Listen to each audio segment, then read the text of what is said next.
So I'm acting here as the poor man's tutor, and this is my only chance to not being tutor. So no real conflicts of interest here. American Heart Association guidelines say basically, if we start here, it's a bit of a cheap trick from my side, is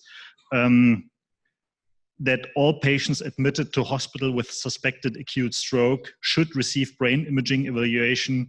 In most cases, non-contrast CT will provide the necessary information, and multimodal CT or MRI should not delay administration of IV alteplase. But in the 6 to 24 hours time window, there is a clear message that we should do CT or MRI perfusion imaging. The European guidelines that I already mentioned here say essentially the same thing, but they are a bit more undecided. They say advanced imaging is not necessary, but it doesn't say it should be avoided. And obviously, it's also important in the 6 to 24 hours time window. And I fully agree with Dr. Albers here.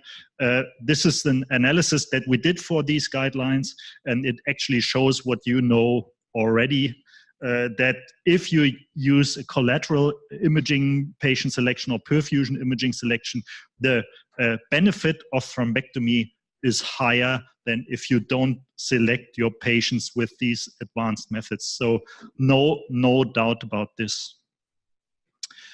But again, I think my major line of defense is I'm one of the thrombectomy doesn't harm people. And if we do advanced imaging, we exclude a substantial portion of patients who may benefit even without a clear target mismatch profile. So I think we need, the question is a bit blurry. Do we need much imaging or not so much imaging? I think first we need to frame the whole thing or phrase the right question. What are our expectations? Do we want to achieve a good outcome? I think this is very important. If you start with the procedure, you are new in the game, and you need to deliver good clinical outcomes. Or do you want to achieve a high therapy effect, which is a different thing? Some economic restrictions, or would you just say, I'm happy with any potential therapy effect as long as I do no harm to the patients?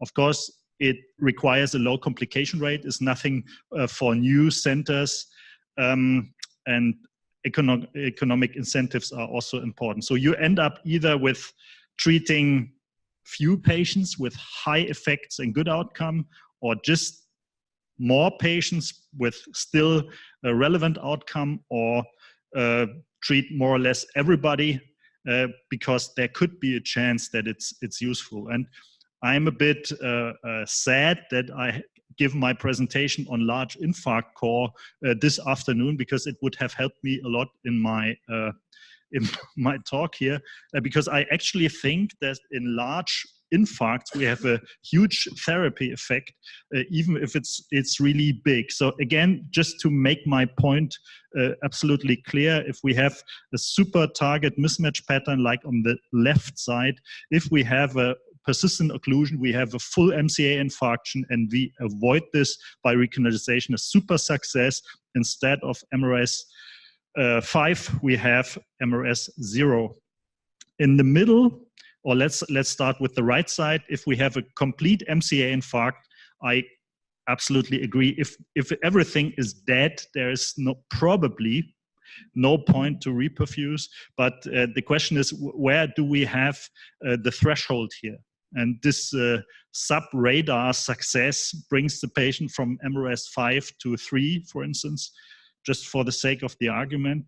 And obviously, good outcome, bad outcome, but in between, is this still a bad outcome? This is the good therapy effect.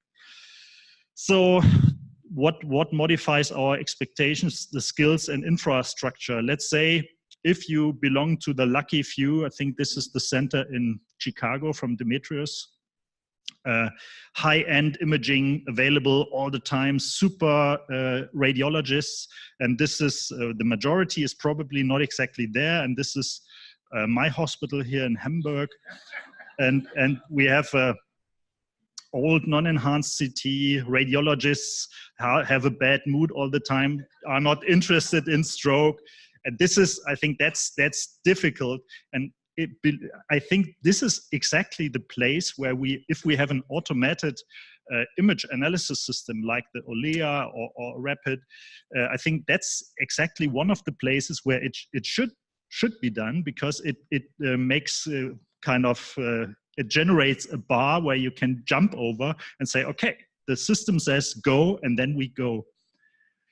And again, the same story here: good outcome, good therapy effect, potential therapy effect, and this is connected with the situation that you encounter with the radiologist. And this is, it looks a bit complicated, but it's essentially says the more you can do without the high-end imaging, the more resources you need. So you replace resources from the people side with the software in specific situations. Just some more points regarding the image analytics. So this is an analysis of the more or less Hermes data, and they found what's expected, that increasing ischemic core was associated with reduced likelihood of functional independence, but the mismatch volume was not associated with functional independence or functional improvement. And the core volume, now it's getting really interesting, was independently associated with functional independence. So the larger the core, the poorer the outcome, but it did not modify the treatment benefit. And it really depends on the way you analyze this perfusion imaging to actually show this.